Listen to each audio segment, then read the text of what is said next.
तर हातकणंगलेमध्ये 7.55% मतदान झालंय आणि कोल्हापूरमध्ये 8.04% मतदान झालं आहे। तर माढामध्ये मात्र सगळ्यात कमी मतदान झाल्याचं दिसतंय। या ठिकाणी 4.99% इतकं मतदान झालंय आणि रत्नागिरी सिंधुदुर्गामध्ये सर्वाधिक 8.17% इतकं मतदान 9 वाजेपर्यंत झालं आहे आणि सोलापूरमध्ये 5.92% मतदान आतापर्यंत झालं आहे 9 वाजेपर्यंत। धाराशिवमध्ये 5.79% इतकं मतदान झालं आणि रायगड लोकसभा मतदारसंघात 6.84% इतकं मतदान झालं आहे। आणि याविषयी अधिक माहितीसाठी आपले प्रतिनिधी अक्षय मावळे हे आपल्यासोबत जोडले गेले आहेत। अक्षय, काय सांगाल? 9 वाजेपर्यंतची ही टक्केवारी आपल्याकडे आलेली आहे, काय सांगाल?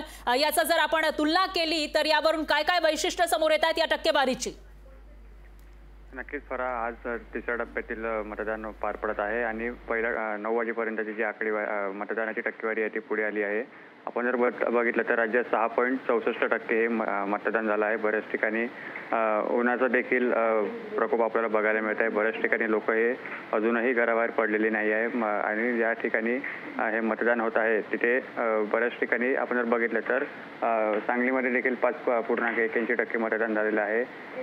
बारामती असेल, महत्त्वाची जी जागा आहे बारामतीमध्ये देखील या ठिकाणी लोकांची जी मतदानाची गर्दी जी आहे ती बऱ्या प्रमाणात बघायला मिळत नाही आहे। बऱ्याच ठिकाणी लोक पोहोचायचे आहे, बऱ्याच ठिकाणी लोक हे आत्ता घराच्या बाहेर पडत आहे। त्यामुळे पहिल्या जो 2 तासांचा कालावधी आहे, 2 तासांच्या कालावधीमध्ये जरी आपण बघितलं मतदानाची टक्केवारी जरी कमी असली तरी अजून 5 वाजेपर्यंत हा वेळ असणार आहे, तोपर्यंत देखील ही टक्केवारी वाढू शकते असं म्हणायला हरकत नाही। निश्चितच अक्षय, ही टक्केवारी संध्याकाळपर्यंत वाढू शकते, पण सकाळीच मतदान करून घ्या असं म्हटलं जाते कारण ऊन वाढणार आहे। त्यामुळे सकाळच्या सुमारामध्ये जास्तीत जास्त लोकांनी बाहेर पडावं आणि मतदानाचा हक्क बजवावा असं म्हटलं जाते। पण आपण ही जी टक्केवारी बघितली तर याच्यामध्ये माढ्यामध्ये सगळ्यात कमी मतदान झाल्याचं दिसतंय, कारण 5% पेक्षा कमी मतदान झालं आहे 2 तासांमध्ये। तर दुसरीकडे रत्नागिरी सिंधुदुर्ग या ठिकाणी मात्र मतदानाचा टक्का मोठा असल्याचं दिसतंय।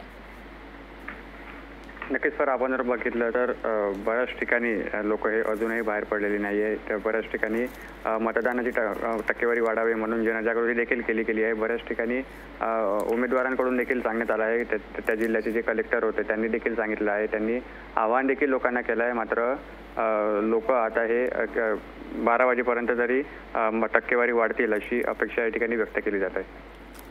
निश्चितच अक्षय, 12 वाजेपर्यंत तरी ही टक्केवारी वाढते का आणि कोण किती जास्त प्रमाणामध्ये इथं मतदान करणार त्यावरून आता ही टक्केवारी ठरणार आहे। त्यामुळे आता लोकांना जर आपल्या मतदारसंघाचा टक्का असेल तर जास्तीत जास्त प्रमाणामध्ये बाहेर पडून मतदान करावं लागणार आहे। या 11 लोकसभा मतदारसंघांमध्ये सकाळी 7 वाजल्यापासून मतदान सुरू झालं आणि 9 वाजेपर्यंत नेमकं किती टक्के मतदान झालं आहे, किती लोकांनी बाहेर पडून इथं मतदान केलंय त्याची ही टक्केवारी आपण लोकशाही मराठीच्या माध्यमातून बघत आहोत। त्यामुळे आता संध्याकाळपर्यंत नेमका हा आकडा किती असतो, किती टक्के लोक मतदान करतात तेही आपल्याकडे येऊ शकेल। तर तिसऱ्या टप्प्यासाठी मतदान सुरू झालं आहे सकाळी 7 वाजल्यापासून आणि त्यामध्ये 9 वाजेपर्यंत म्हणजे सुरुवातीच्या 2 तासांमध्ये कुठे किती मतदान झालंय त्याची ही टक्केवारी आपण लोकशाही मराठीच्या माध्यमातून बघत आहोत। लोकशाही मराठी ऐका, पहा, जागरूक रहा।